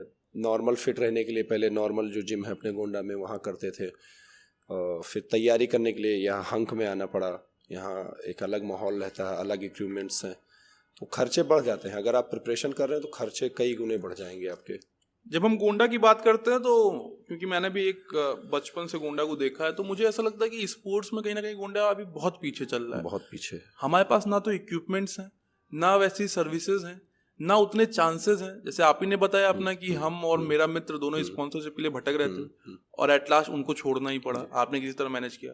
क्या लगता है कि गोंडा में टैलेंट तो है, उसको कोई निकालने वाला नहीं है, कोई सपोर्ट करने वाला नहीं है? अभी रिसेंट का हम बता दें कि as a athlete, as a businessman, मैं कई लड़कों को सपोर्ट किया। वही है, नाम नहीं लेंगे, नाम लेके बदनाम करने का कोई मतलब नहीं। बट एक जो वाकया मेरे साथ घटा कि उनको अपने खर्चे पे बाहर कंपटीशन खिलाने ले गए, मतलब A to Z जो खर्चा हुआ सब किए, बाहर लखनऊ, बनारस, अयोध्या, जितने भी जगह कंपटीशन हुए मंडल में लेके गए। और उसके बाद उन लोगों का क्या हुआ कि अच्छे खासे वो जो डिजर्विंग थे उनको वो मिले, गोल्ड मेडल लगा, ओवरऑल लगा, सिल्वर, अच्छे खासे, मतलब जो डिजर्व करे थे वो उनको मिला। एट लास्ट क्या हुआ कि वो रिलेशनशिप मेंटेन करने में लग गए। यहाँ नहीं फिसलना चाहिए। आप जब आपका प्राइम टाइम चल रहा हो तो आप बहुत संभल के रहिए। लोग फिसल जाते हैं ज़्यादातर। अगर फिसलने का मतलब आप कह रहे हैं रिलेशनशिप में आना फिसलना हो गया? ध्यान भंग होगा आपका। फिर एक बहुत माइंडसेट लोगों का बना होता है कि जब लोगों का दिल टूटता है तो जिम में आते हैं और फिर उसका फ्रस्ट्रेशन जिम में निकाल के बॉडी बना लेते हैं। ऐसा कुछ प्रैक्टिकल होता है कि ये रील की दुनिया है? बस ये सब रील की दुनिया है। फिल्मों में और रील और वीडियोस में अच्छे लगते हैं। मैंने बहुत सारे ऐसे फील्ड्स देखे, फिर चाहे वो सिविल सर्विसेज रहा हो या नॉर्मल जिंदगी रही हो। दो एस्पेक्ट्स चलते हैं। एक ऐसा मानता है कि आप अपने पार्टनर के साथ बीइंग इन रिलेशनशिप भी सक्सेसफुल हो सकते हैं। वो अपने माइंडसेट के ऊपर है कि आपका पार्टनर और आप कैसे हैं। आप उसी में लिप्त हो गए हैं, डूबते चले जा रहे हैं कि दोनों को तैर के पार निकलना है। तो अपने ऊपर है। ज़्यादातर लोग तो डूबते हुए देखा गया, जो पार निकल जाते हैं उनकी कहानी बन जाती है। यही है, किसी का छप जाता है, किसी का छिप जाता है। आपका क्या है, छपा या छिपा? छिपा ही रहे ज़्यादा सही है। डिस्क्लोज नहीं करते हैं। अच्छा, एक सपोर्ट भी, एक जैसे आप बॉडी बिल्डिंग कर रहे हैं, आपने कहा कि तमाम सप्लीमेंट्स ले रहे हैं, बॉडी में हार्मोनल चेंजेस हो रहे हैं, कभी स्ट्रेस भी होता होगा, कभी आप इमोशनल भी होते होंगे। ऐसे में क्या एक बैक सपोर्ट, फिर चाहे वो पार्टनर का हो या घर पे किसी का हो, कितना ज़रूरी हो जाता है? इन सब का मिले ना मिले, मैं जो पर्सनली मेरा है कि आप किसी भी धर्म से हो। मैंने एक बार और ये बात बोली, क्योंकि जो जेन्युइन है, बातें बना के बोलना फिर आपको याद करना पड़ेगा। आप जो जेन्युइन बोलते रहेंगे आपको याद नहीं करना पड़ेगा। तो जो मेरे साथ जेन्युइन जो हुआ है मेरे साथ कि मैंने सत्संग का बहुत सहारा लिया। मैं कैसा भी आप कितने भी माइंडसेट आपका ख़राब हो रहा हो, आप डिप्रेशन में जा रहे हो, किस बात की चिंता चल रही है, या आप बहुत थके हो, कैसा भी दर्द हो, उसकी दवा आपका सत्संग है। अब आप किसी भी धर्म में हो, आप क्रिश्चियन हैं उसमें सुनिए, आप सिख हैं उसमें सुनिए। हर दर्द की दवा आपने दुआ को बनाया है। दुआ वही है, घूम घुमा के वही आएगा। ये सब जो है कि रिलेशनशिप में है, बाबू सोना को बताएंगे, वो टेम्परेरी है, वो काम नहीं करेगा। काम यही करता है। तो बॉडी बिल्डर्स जो होते हैं या जो पहलवान होते हैं, मैंने देखा कि उनका हनुमान जी की तरफ एक अलग सा भाव होता है। ऐसा कुछ आपके साथ भी है? क्योंकि बहुत सारे जिम्स मैंने देखा कि मैटर नहीं करता है कि वो किसी हिंदू की जिम है या मुस्लिम की जिम है, लेकिन वो हनुमान जी की पूजा जिम में भी चलती रहती है। क्या कनेक्शन आप लोग फील करते हैं या बॉडी बिल्डर्स फील करते हैं अलग से एक हनुमान जी के प्रति? कनेक्शन वहाँ उन्हीं से जुड़ी हुई बात है कि आप अगर ब्रह्मचर्य से रहेंगे तभी आप जुड़ पाएंगे ईश्वर से। आप कोई आपका गुरु होगा, फिर वो चाहे पहलवानी में है या बॉडी बिल्डिंग में है या पढ़ाई में है या अध्यात्म में है, वो आपको पहला पॉइंट यही बताएगा। आप अगर ब्रह्मचर्य से रहेंगे ही नहीं तो आप किसी भी लाइन में आपको सक्सेस नहीं मिलेगी। सक्सेस का मतलब अब लोग किस तरीके से लेते हैं नहीं जानता, बट मेंटली जो एक सक्सेस है, बहुत पैसा है, बहुत सुख है, लेकिन आप मेंटली खुश नहीं हैं, पैसा फिर काम नहीं करता है। मैं जो फील करता हूँ कि ब्रह्मचर्य रहने से आपको जो एक आंतरिक सुख मिलता है, एक जो आप दिन भर खुश रहते हैं, कितना भी हार्डवर्क पड़ जाए, कोई भी प्रॉब्लम्स आ जाती हैं, सब आप हंसते हंसते आप कर डालेंगे, आपको प्रॉब्लम नहीं होगी। कॉन्सेप्ट चलता है मास्टरबेशन को लेके, बहुत सारी बातें होती हैं, बहुत सारे, अगर आप गूगल पे अभी सर्च करें does masturbation affect your body, तो बहुत सारे रिजल्ट्स हैं। बहुत सारे रिजल्ट्स में ऐसा है कि बिल्कुल इफेक्ट नहीं कर रहा है, कोई इफेक्ट नहीं पड़ रहा है, कोई नेगेटिव इफेक्ट नहीं पड़ रहा है। बहुत सारे वीडियोस हैं, डॉक्टर क्यूट्रेस करके, आपने एक डॉक्टर है, उनका बहुत वीडियो है कि आप महीने में अगर 21 बार भी मास्टरबेट करते हैं तो भी नॉर्मल है। उससे आपको कैंसर होने से आप बच सकते हैं। आपका क्या मानना है कि बॉडी बिल्डिंग को मास्टरबेशन कितना इफेक्ट करता है या नहीं मैं करता है? नहीं जानना चाहूँगा वो डॉक्टर कौन है। डॉक्टर क्यूटर से काफी फेमस हैं, कोई ऐसे नॉर्मल नहीं, लेकिन उन्होंने मेंशन किया कि masturbation does not affect your like body, overall body पे इफेक्ट नहीं करता है। भगवान जाने वो कहाँ से पढ़े हैं, बट आप ज़्यादातर देखिए यंगस्टर, वो जेंडर कोई भी हो, मेल फीमेल, वो डिप्रेशन में इसी वजह से चले जाते हैं।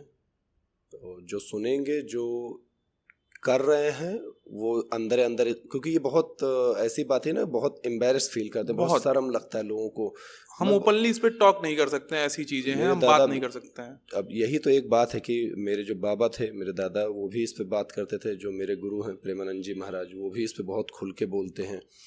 और जो भी पहलवान या फिटनेस लाइन से होंगे, आप बहुत अच्छा खाइए पीजिए, सब करिए, आपकी स्लीपिंग साइकिल अच्छी है, आपका वर्कआउट रूटीन अच्छा है, डाइट रूटीन आपका अच्छा है, आप इन हरकतों में पड़े हुए हैं, आप जीरो हो जाएंगे, आप कुछ अचीव ही नहीं कर पाएंगे। मतलब जो कर रहे हैं वो सुनेंगे, वो जानेंगे ये कितना सच है कितना झूठ। अब वो जो भी डॉक्टर साहब हैं वो बता रहे हैं महीने में 21 बार करिए, भगवान जाने वो कहाँ से क्या पढ़े हैं उनके। मतलब आप मान रहे हैं कि अगर आपको बॉडी बिल्डिंग करनी है तो मास्टरबेशन जैसी हरकतों से दूर रहना पड़ेगा। फिट ही रहना है तो इन चीज़ों में नहीं जाना है आपको। आप अपने आप को इतना व्यस्त रखिए, आप किसी भी फील्ड में हो, बिजनेस में आप पढ़ाई कर रहे हो, आप जॉब में हैं, कहीं भी आप आपको इतना बिजी रखिए, इन चीज़ों में ध्यान ही नहीं जाएगा आपको। आप सुबह पहली बात अपने आप को उठिए, व्यायाम करिए, जिम करिए या फील्ड वर्क कोई हो वो करिए। शरीर को इतना थका दीजिए कि रात को सोने के सिवा कुछ दिखे ही ना। आप जब कहीं फालतू बैठेंगे, टाइम पास करेंगे, नेगेटिव थॉट्स तभी आते हैं। बट आप जब दिन भर अपने आप को बिजी रखेंगे, कैसे भी किसी भी फील्ड में हो, A to Z, तो इन चीज़ों के थॉट्स नहीं आएंगे। आप जब नल्ले हैं, खाली पड़े हैं टाइम आपके पास, तो नेगेटिव चीज़ें आएंगी दिमाग में। और ख़ासकर ये बात है तो मैं कहूँगा, रिक्वेस्ट करूँगा कि आप जो ये डॉक्टर साहब हैं इनकी बातें कहीं और ना करिएगा। नहीं लड़के, ये मेरे करने से नहीं है, ये हमसे आपसे ज़्यादा वायरल है। अच्छा, डॉक्टर क्यूटर्स के नाम से अगर आप सर्च करें, हमसे ज़्यादा वायरल हैं। और मुझे लगता है कि ये सारी ऐसी बातें कि लोग ओपनली तो नहीं करना चाहते हैं, बट वो फ़ोन में अपने बताए नहीं कि वो जब आप खाली बैठेंगे, फ़ोन ही ऐसा चीज़ है कि इसमें अच्छे से अच्छा और बुरे से बुरा सब कर लीजिए। बट इससे जितना बचे रहिए उतने ज़्यादा अच्छा है। बहुत अभी आप निगेटिव चीज़ों की बात करें तो ऐसे ऐसे हैं कि वो फेमस होने के लिए कुछ भी गंदे से गंदा कर रहे हैं, नाली में बिस्किट डिबो के खा रहे हैं, 5 से 6 मिलियन फॉलोवर। हमारे जो गोल्ड मेडलिस्ट हैं, वो फीमेल एथलीट है चाहे मेल एथलीट हो, उनके देखिए कुछ हज़ार में फॉलोवर। पब्लिक देखना ही गंदा चाहती है, तो निगेटिव आपके ऊपर बहुत तेज़ी से प्रभाव डालता है। जो नकारात्मकता है वो बहुत तेज़ी से प्रभाव डालेगा, उससे बचे ही रहना। हर सेकंड, हर मिनट, हर घंटे बचना है आपको। जिम में एक और ट्रेंड जो देखने को मिल रहा है कि रील बनाने के चक्कर में लोग ईगो लिफ्टिंग कर रहे हैं, या सेट्स को, एक ही सेट को लगाने का। फॉर एग्जांपल अगर मैं बाइसेप की कोई एक्सरसाइज कर रहा हूँ तो इंस्टाग्राम हो या यूट्यूब हो, तमाम वेरिएशन देखने को मिल रहे हैं। आप ऐसे करेंगे तो ये बढ़ेगा, आप ऐसे करेंगे तो ऐसे करेगा। क्या कोई इतना वेरिएशन है भी एक्सरसाइज का, या लोग आर्टिफिशियली उसको अपने अकॉर्डिंग बना रहे हैं? वो अपना दाल रोटी चलाने के लिए कर रहे हैं। आप यूट्यूब है, उसी पे अच्छा देखने के लिए आप ये देख लीजिए, जितने भी अपने चाहे इंडिया के जो लीजेंड, मैं लीजेंड की बात करता, ये जो छपरी टाइप के हैं, जो हमारे लैंग्वेज में बोलते हैं लोग ना, छपरी यूट्यूबर्स, छपरी फिटनेस इन्फ्लुएंसर, मैगी खा के बॉडी बनाओ, सत्तू पी के बॉडी बनाओ।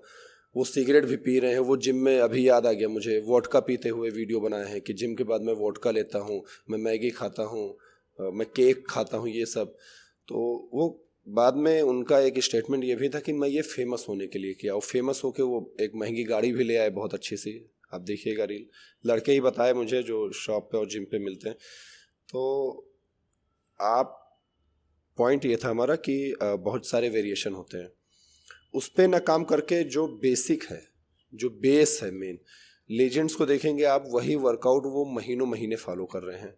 अगर मैं अपनी बात करूं तो मुझे एक वर्कआउट प्लान मिला है, वो मिला है अप्रैल के बाद, और वही वर्कआउट प्लान अभी चल रहा है। डाइट तब दूसरी थी, अभी दूसरी है, और बॉडी उसी पर परफॉर्म कर रही है।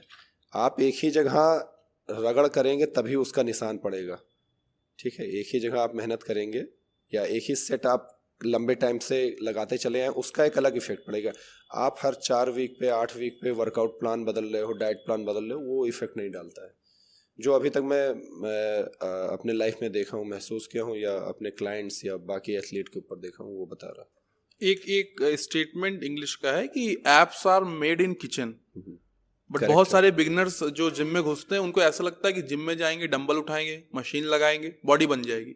वो डाइट प्लान या जो उनका सोर्स है, फूड सोर्स है, उस पर ध्यान नहीं देते हैं। क्या मानते हैं कितना ये रेशियो क्या चलता है एक आपके डाइट का और आपके वर्कआउट का बॉडी बिल्डिंग में? रेशियो बोलते हैं लोग कि हम लोग भी पहले बोलते हाँ। थे जब नॉलेज नहीं थी उतनी, 70% डाइट, 30% वर्कआउट, कोई 80 या 20 बोलता है।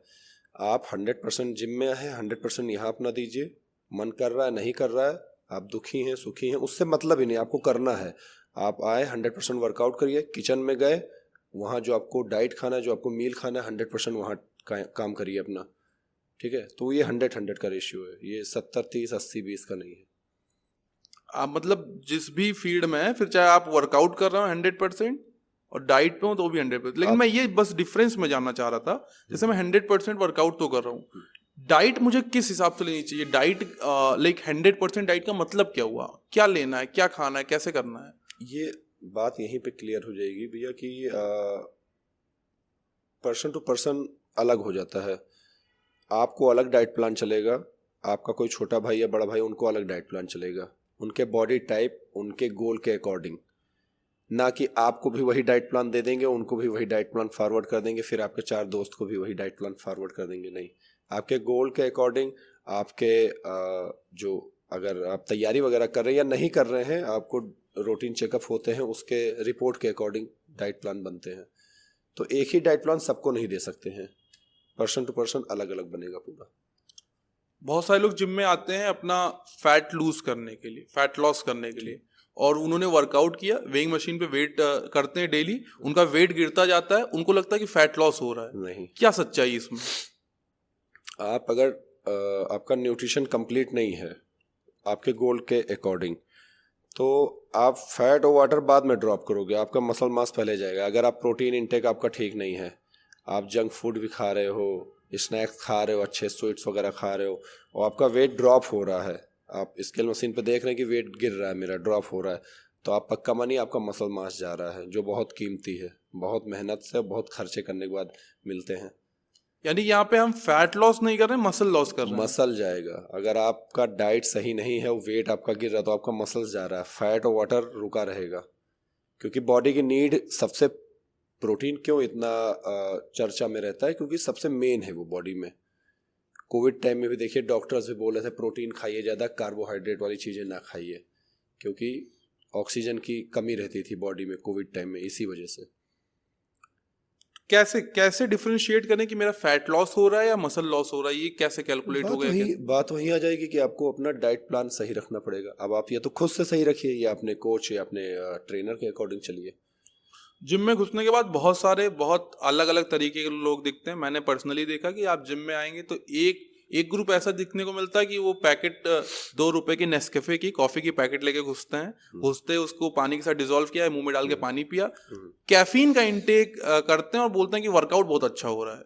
ठीक, फोकस बढ़ जाता है उनका कैफीन इंटेक से, आपका फोकस बढ़ जाएगा, बस और कुछ नहीं। लेकिन रेगुलर यूज ऑफ कैफीन तो बॉडी के लिए नुकसान भी कर सकती है। आप 200-250 mg पर डे ले सकते हैं, हार्मफुल नहीं है। एक एडल्ट के लिए 18-20 साल से हैं आप और ठीक डाइट खा रहे हैं, वाटर इंटेक ठीक है आपका, तो बॉडी में वो रुकता नहीं है, वो फ्लैश आउट हो जाता है। ठीक है, आपके यूरिन के रास्ते, आपको वाटर इंटेक अगर आपका ठीक है तो उससे कोई इशू नहीं है। बट एक टाइम पे कैफीन आप अगर कंटिन्यू लोड किए चले जा रहे हैं, लोड किए तो वो काम करना बंद कर देता है, फिर वो नॉर्मल हो जाता है कि आपने पिया, कोई इफेक्ट नहीं है। एक साइकोलॉजी गेम है कि हाँ हम पिए, हमें एनर्जी मिली, फोकस बना, बट कुछ दिन बाद वो स्टिल काम नहीं करता है, बॉडी फिर उस पर रिएक्ट नहीं करती, रिस्पॉन्स नहीं करती। और एक और मैंने देखा कि लोग जिम में आते हैं, या तो वो ORS पी के चले आएंगे, इलेक्ट्रोलाइट पीकर चले आएंगे, बोलते हैं इससे वर्कआउट अच्छा हो रहा है। इसमें कितनी रियलिटी है?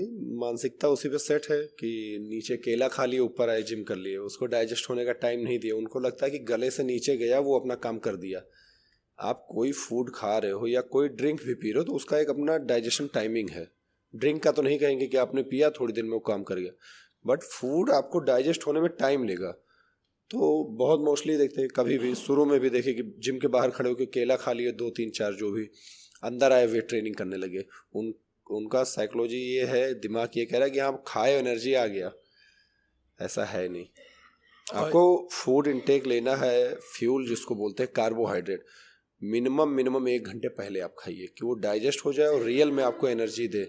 फिर आप, मेरे वर्कआउट के टाइम में 3 बैच चला जाता है, क्योंकि मैं 1 घंटे 1.5 घंटे पहले कार्ब्स लोडिंग या कार्ब्स का जो अपना मेरा कोच मेरे डाइट देता है, मैं खा के तब आता हूँ जिम।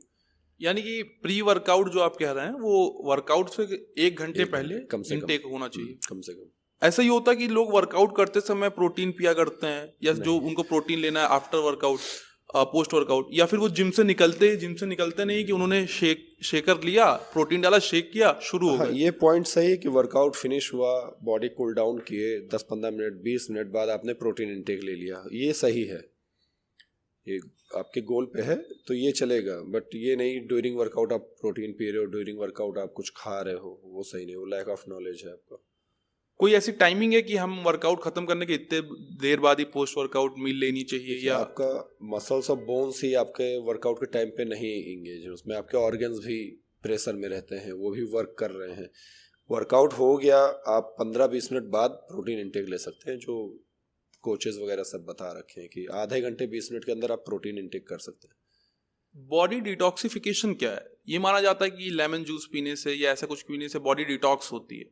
क्या होता है बॉडी डिटॉक्स करना, और कैसे नॉर्मली हम बॉडी डिटॉक्स कर सकते हैं? एक हुआ कि आप नॉर्मल खा रहे हो, वर्कआउट कर रहे हो, प्रोटीन वगैरह पी रहे हो, इनका डिटॉक्स करने का तरीका अलग रहेगा।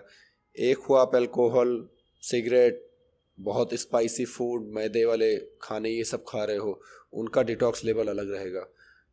उनका अगर लैब टेस्ट वगैरह कराया जाए, SGOT, SGPT, LFT, KFT, उनका रिपोर्ट अलग आएगा। अगर एक फिट बंदे का रिपोर्ट कराया जाए, उनका SGOT, SGPT अलग आएगा, LFT, KFT अलग आएगा, तो उनका अलग डिटॉक्स प्लान बनेगा, इनका अलग डिटॉक्स प्लान बनेगा। आपने तमाम टेस्ट की बात करी, एक बात और क्लियर करना चाहूँगा कि अगर आप बॉडी बिल्डिंग कर रहे हैं, नॉर्मल फिटनेस से हट के अगर आप जिम कर रहे हैं बॉडी बिल्डिंग के लिए, तो क्या जो लैब पैथोलॉजी टेस्ट हैं ये हर महीने आपको कराते रहना चाहिए, ये चेक करने के लिए कि बॉडी कैसे रिएक्ट कर रही है? हर महीने, मतलब मैं तो अभी तक नहीं कराया, और ना कोई भी कोच मुझे सजेस्ट किया हर महीने, और अपने पास अपने टीम में काफ़ी अच्छे न्यूट्रिशंस हैं, वो कभी नहीं सजेस्ट करते हर महीने। ट्रेनिंग जब हमारा प्रेप शुरू होता है तब एक बार होता है, या तो प्रेप के बीच में कभी हुआ, ऐसा बॉडी इंडिकेट कर रहा है कुछ कि आपके यूरिन का कलर चेंज हो रहा है, या आपका डाइजेशन बिगड़ रखा है, या बॉडी में आपके एक्ने आ रहे हैं, दाने आ रहे हैं, फिर चेकअप के पॉइंट्स बनते हैं कि हाँ आप चेकअप होने चाहिए, अदरवाइज नहीं। बहुत सारे मैंने जिमर्स को देखा है कि उनकी स्किन का टोन बदल जाता है, या जब वो सप्लीमेंट्स या स्टेरॉइड्स ले लेते हैं तो हेयर फॉल शुरू हो जाते हैं, एक्नी आ जाते हैं, स्किन टोन बदल जाता है, स्किन का ऑडियो बदल जाता है, स्मेलिंग बदल जाती है। क्या ये सारे साइड इफेक्ट्स होते हैं या कैसे? थोड़े तो साइड इफेक्ट आपको झेलने पड़ेंगे, किसी किसी को सारे झेलने पड़ते हैं कि एक्ने आ गए फेस पे, शोल्डर्स पे, और हेयर फॉल, किसी को सारे झेलने पड़ते हैं, किसी को कुछ 1-2 झेलने पड़ते हैं। हेयर फॉल कॉमन है। आपका जब प्रोटीन सिंथेसिस बढ़ेगा, प्रोटीन इंटेक आपके डेली नीड से 2 गुना लगभग चलता है कि 300 250 ग्राम आपको प्रोटीन इंटेक लेना रहता है पर डे, तो हेयर फॉल के चांसेस हैं। अब जो मेरा अपना पर्सनल है कि प्रेप के टाइम पे हेयर फॉल होते हैं, प्रेप, और मैं इसके बीच में कोई मेडिसिन इसका नहीं लेता, और बहुत शांत रहता हूँ मैं, कोई पैनिक नहीं होता हूँ, कई प्रेप कर चुका हूँ।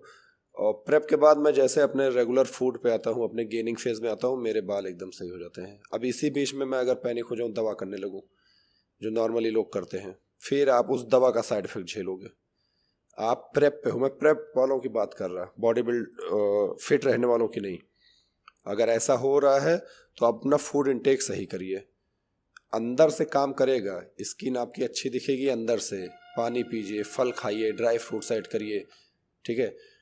प्रेप वालों का क्या है कि प्रेप के टाइम पे बहुत कम ऐसे एथलीट हैं जिनका हेयर ग्रोथ बहुत ज़्यादा होने लगता है, मतलब उनको यहाँ से बियर्ड छोड़ यहाँ से भी आने लगती है। ये भी साइड इफेक्ट है? ये भी एक अच्छे साइड इफेक्ट हैं, ये ज़्यादातर बॉडी बिल्डर्स चाहते हैं कि मेरे साथ हो। अच्छा। कि उनके बाल बहुत घने हो जाएंगे, उनके बियर्ड बहुत हैवी हो जाएगी, मूंछ बहुत हैवी होने लगते हैं, बाल बहुत मोटे होने लगते हैं। बहुत गिने चुने ऐसे लोग हैं, 100 में से शायद कुछ 95 ऐसे एथलीट हैं जिनके हेयर फॉल होते हैं, बाल टूटने लगेंगे, बियर्ड पतली हो जाएगी, तो गाल अंदर हो जाते हैं, चबीनेस खत्म हो जाती है, मैंने बहुत सारे लोगों को देखा है। वो और कटिंग टाइम में होगा। गेनिंग में आप एकदम मोटो दिखेंगे। गेनिंग फेज एथलीट का अलग होता है, बहुत खाना पड़ता है। कटिंग टाइम में उतने ज़्यादा कंट्रोल करे रहना पड़ता है, बहुत ज़्यादा कंट्रोल रहना।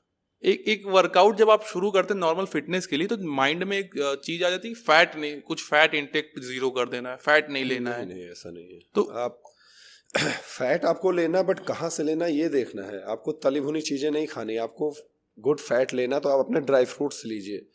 फ्रूट्स में जो आपके फैट आ गए, सीजनी फ्रूट्स जो हो गए, आप वहाँ से लीजिए ना। आप तेल से क्यों ले रहे हो? आप जंक फूड खा के, स्पाइसी जो आजकल जंक स्टॉल पे मिलते हैं, वहाँ से आप क्यों ले रहे हो? आपको गुड फैट और बैड फैट में फ़र्क देखना है क्या है। हमारे माता जी पिताजी हैं, तो हमने जब वर्कआउट शुरू किया तो हमें घी पिलाना शुरू कर दिया कि घी खाओ, घी से अच्छा फैट मिलेगा।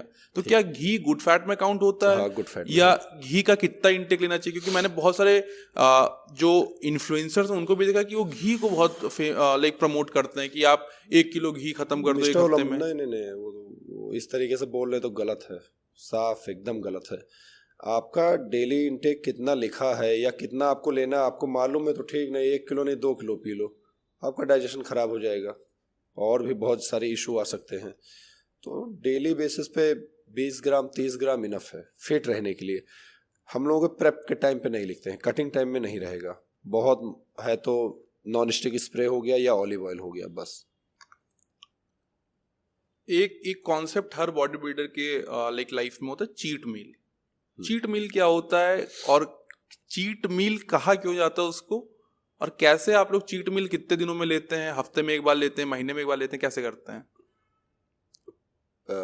कंपटीशन के बाद ये कराते हैं या गेनिंग फेज में है कि आप प्रॉपर महीनों से या कई हफ्तों से आप डाइट फॉलो कर रहे हैं और आपके कोच ने भेजा कि आज आप चीट कर सकते हैं।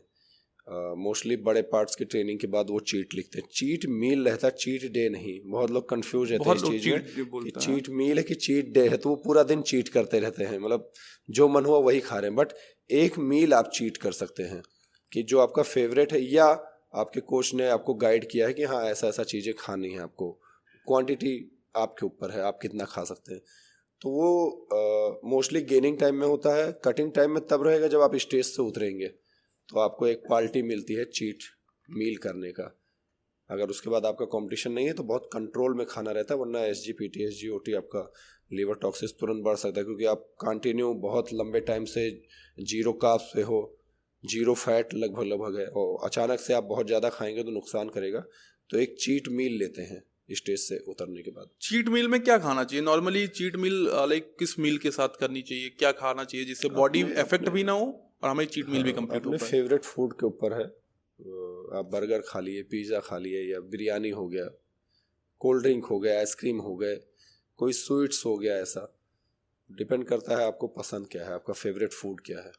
बहुत सारे लोग जिम्स में आते हैं, उन्होंने रेडबुल लाइक वो एक कॉन्सेप्ट रहता है कि रेडबुल पी के चलेंगे, एनर्जी ड्रिंक है, या स्टिंग पी के चलेंगे तो वर्कआउट ज़्यादा हो पाएगा। कितना इफेक्ट करता है बॉडी को ये सारी चीज़ें? ये बस वही रील वाले लड़के हैं बेचारे। स्मोकिंग और ड्रिंकिंग का क्या इफेक्ट है बॉडी पे? क्योंकि मैंने बहुत सारे जिमर्स को देखा है, जिम से निकलते ही वो सिगरेट जला लेंगे या फिर वो शाम को कहीं ना कहीं बियर पी लेंगे। और बियर का एक कॉन्सेप्ट ऐसा चलता है कि बियर पीने से बॉडी में फैट बढ़ता है, बॉडी आपकी बल्की होती है, तो वो कटिंग में हेल्प करेगी। ऐसा कुछ होता है क्या? गलत होता है, उसको कितना भी सजा के बोलिए वो सही नहीं रहेगा, गलत ही रहेगा। आप बियर को सही बता रहे हैं तो गलत है, वो गलत ही है। आप उसको कहें ये गेनिंग में आपको सपोर्ट करेगा, आपका लीवर क्लीन कर देगा, कुछ कर देगा, आपके पास बहुत अच्छे ऑप्शन हैं। और अगर इतना ही अच्छा है तो आप अपने गार्जियन के सामने पीजिए, आप अपने घर पे बैठ के पीजिए, आप अपने घर पे बैठ के पीजिए, अपने छोटे भाई, अपने बच्चे, अपने बहन, सबके अच्छा है। आप दूसरों को ज्ञान दे रहे हैं। मैं इस पे थोड़ा बोल देता हूँ, गुस्सा हो जाता हूँ। आप सिगरेट को बता रहे हैं ये ड्राई करता है बॉडी, आप बियर को बताते हैं ये गेनिंग में फ़ायदा करेगा, और भी मतलब वो उसके फ़ायदे बता देंगे, 2-4 फ़ायदे बता देंगे जो कि है नहीं। तो इतना अच्छा है तो आप पीजिए उनके साथ बैठ के, अपने फैमिली मेम्बर्स के। यानी कहीं ना कहीं वो बॉडी को गलत तरीके से अफेक्ट कर रहा है। फैक्ट है। बॉडी बिल्डिंग आप कर रहे हैं, बहुत सारे इंडियन बॉडी बिल्डर्स होंगे जिनको आप फॉलो करते होंगे, कौन से ऐसे बॉडी बिल्डर्स इंडिया के आपको ऐसा लगता है कि जिनको आप फॉलो करते हैं या आपको उनकी बॉडी अच्छी लगती है, उनका वर्कआउट प्लान अच्छा लगता है? वर्कआउट प्लान और उनकी बॉडी, सिद्धार्थ सर हो गए, नरेंद्र यादव सर हो गए, मुंबई साइड के हैं शायद, मुंबई पुलिस में भी हैं वो, मोस्टली बाहर के हैं, शिवम सर हो गए, क्रिस बमस्टेड। बाहर ना जाके मैं इंडिया के कुछ जो बॉडी बिल्डर्स उनका नाम लूंगा, दो का नाम लूंगा, आपको किसी एक को चूज करना है। अच्छा। मैं शुरू करता हूँ। मुरली कुमार, संग्राम चोगले। संग्राम चोंगले आपको पसंद है जी। फिर संग्राम और सुहास कुमार। सुहास खामकर होगा। सुहास खामकर जी, सुहास खामकर। इनमें आपको कौन संग्राम पसंद है? चोंगले सर। अभी भी उस वहीं पर रहेंगे। संग्राम चोंगले या फिर राजेंद्रन मनी? संग्राम चोंगले सर। वहीं रहेंगे क्या? अंकुर शर्मा या संग्राम चोंगले? संग्राम चोंगले। उनकी जेनेटिक्स और उनके अचीवमेंट बहुत है। संग्राम चोगले या आशीष अखारकर? संग्राम चोंगले टॉप हैं वो। यानी कि आगे के जो नाम है, हीरा लाल, वीरेंद्र सिंह, अमित छेत्री, नीरज कुमार। वीरेंद्र सिंह गुमनाम, पंजाब। हाँ, वीरेंद्र सिंह। वो फर्स्ट IFBB प्रो हैं अपने इंडिया के, बहुत ही लीजेंड हैं, बहुत ही आदरणीय हैं। बट संग्राम चोंगले। संग्राम चोगले। बॉडी बिल्डिंग को लेके बहुत सारे मिथ्स हैं, तो हम आपसे कुछ मिथ्स क्लियर करना चाहेंगे। क्रिएटिन आपका गोल, बात घूम के आ जाती है आपका गोल। आप ऐसे एक एग्जांपल से समझिए कि आप साइंस साइड से हैं तो आप आर्ट साइड के क्लास में नहीं बैठेंगे। आपको गेन करना है, आपको स्ट्रेंथ बिल्ड करना है, तो आप क्रिएटिन लीजिए। फिर बात आती है आपका वाटर इनटेक अगर अच्छा नहीं है, आप पानी पीने में कच्चे हैं, नहीं पीते हैं आप पानी, या बहुत बिजी शेड्यूल है, बहुत एक्सक्यूज देने वाले बहुत होते हैं, हम बहुत बिजी हैं, ये हैं वो हैं। शेड्यूल आपका कैसा है, वाटर इनटेक आपका कैसा है, तब आप लीजिए, अदरवाइज नहीं। एक और मिथ जो है बॉडी बिल्डिंग को लेके कि you need to lift heavy weights to build muscles. मतलब अगर आपको मसल्स बनाना है तो आपको हैवी वेट लिफ्ट करना पड़ेगा। साथ में अच्छी डाइट चाहिए। डाइट अच्छी हो तो हैवी लिफ्ट होगा। डाइट अच्छी नहीं है, आपने हैवी लिफ्ट किया, आपको इंजरी होगी। आज नहीं हो रही, चांसेस हैं बहुत ज़्यादा, बहुत रेयर इंजरीज के चांसेस हैं। कितना बदलाव आप देखते हैं नॉर्मल रजत कौशल से जब एक बार आप बॉडी बिल्डर बन गए? तो क्या लोगों का आपके प्रति जो एक ओपिनियन था या आपका जो कॉन्फिडेंस लेवल था, कितना चेंज आप देखते हैं? बहुत चेंजेस आए हैं। आप फर्स्ट रिस्पेक्ट बढ़ जाती है, जो सबसे मेन है। दूसरा आपका फाइनेंशियल स्टेटस चेंज हो जाता है। आप मैं अपनी बात करूं तो मेरा फील्ड भी वही है, फूड सप्लीमेंट का अपना काम है, जिम सेटअप का काम है, और कहीं ना कहीं आप इस लाइन में सक्सेस भी तभी पाएंगे जब आप अपना एक सोर्स ऑफ इनकम बना लेंगे। एक चीज मैं यहीं पे क्लियर करना चाहूंगा, क्या body building as a career choose किया जा सकता है कि मैं इसमें अपना आगे चल के करियर बना पाऊंगा? हाँ, इससे अगर पैसे आपके कमा पास पाऊंगा? दो चीजें हैं तो एक फाइनेंशियल आप मजबूत हैं, दूसरा जेनेटिक आपके अच्छे हैं, गॉड गिफ्टेड हैं, फैमिली जेनेटिक आपकी अच्छी है तो आइए, वरना नहीं। मतलब ये लाइन बहुत लीजेंड्स बोल चुके हैं। पहले का दौर गया कि जेनेटिक्स नहीं है, हार्डवर्क था, और हार्डवर्क करके एक मसल मास उन्होंने जोड़ा और ओलंपिया खेले या नेशनल इंटरनेशनल इवेंट उन्होंने खेला और अचीव कर लिया। आज के टाइम पे वो पॉसिबल नहीं है। गोंडा के बॉडी बिल्डर्स के लिए रजत कौशल का क्या मैसेज रहेगा? स्पेसिफिकली गोंडा के लिए बात कर रहा हूँ मैं। अपने गोंडा के लिए यही मैसेज है भैया कि लड़के ज़्यादातर देखते हैं कि उनके पास जेनेटिक है, वो फाइनेंशियल स्ट्रांग भी हैं, देख रहा हूँ जो लोकल में, नाम क्या लें, बट वो अपनी लाइफ इसी में तबाह किए हैं कि वो रिलेशनशिप मेंटेन करने में लगे रहते हैं। वो इसी में खुश रहते हैं कि मैं 2 से बात कर रहा हूँ, मैं 4 से बात कर रहा हूँ, मेरे पास 3 गर्लफ्रेंड है, 4 वो इसी में, वो इसको बहुत बड़ा अचीवमेंट मानते हैं अपनी लाइफ का। मोस्टली जो मेरे सामने है या मेरे जो पार्टनर है, मेरे आनंद भाई, कुशाक भाई, तो इन चीज़ों को देख के बहुत, इस चीज़ का बहुत दुख भी है कि लड़के अपनी वैल्यू नहीं समझ रहे हैं कि वो क्या डिज़र्व कर रहे हैं, वो क्या अचीव कर सकते हैं, लेकिन उसी नशे में चूर हैं वो। अभी बहुत सारी बातें बॉडी बिल्डिंग को लेकर बची हुई है, बट हम इस एपिसोड को यहाँ पे एंड करेंगे और कोशिश करेंगे कि रजत कौशल जब दोबारा से कोई मेडल जीत के आ रहे हैं तो एक बार इनसे फिर से इंटरेक्ट किया जाए और कुछ ऐसी बातें जो इस पॉडकास्ट में छूट रही हैं उसको दोबारा से कवर किया जाए। आप गोंडा की पब्लिक को या जो आपका वीडियो देखेंगे उनको अगर कुछ कहना चाहें, कुछ मैसेज देना चाहें, तो आपके लिए कैमरा खुला हुआ है। एक क्लोजिंग स्टेटमेंट रजत कौशल की तरफ से। फिटनेस पे बहुत ध्यान दें। फिटनेस पे ध्यान देने का मतलब जिम ज्वाइन करना नहीं है। आपका शेड्यूल है जिम ज्वाइन करने का तो करिए, आपका बजट है जिम ज्वाइन करने का तो करिए, बट फिटनेस पे ध्यान दीजिए, अपना वाटर इनटेक, अपना फूड इनटेक बराबर रखिए। आप किस भी फील्ड के हैं मैटर नहीं करता, आप स्टडी कर रहे हैं, जॉब कर रहे हैं, बिजनेस कर रहे हैं, फिटनेस नहीं सही है तो आप किसी भी चीज़ में आप सक्सेस नहीं हासिल कर पाएंगे। वो सबसे फर्स्ट है। Fitness is most important, most health is very. This video is powered by the Hunk Unisex Gym and co-powered by RP Trade.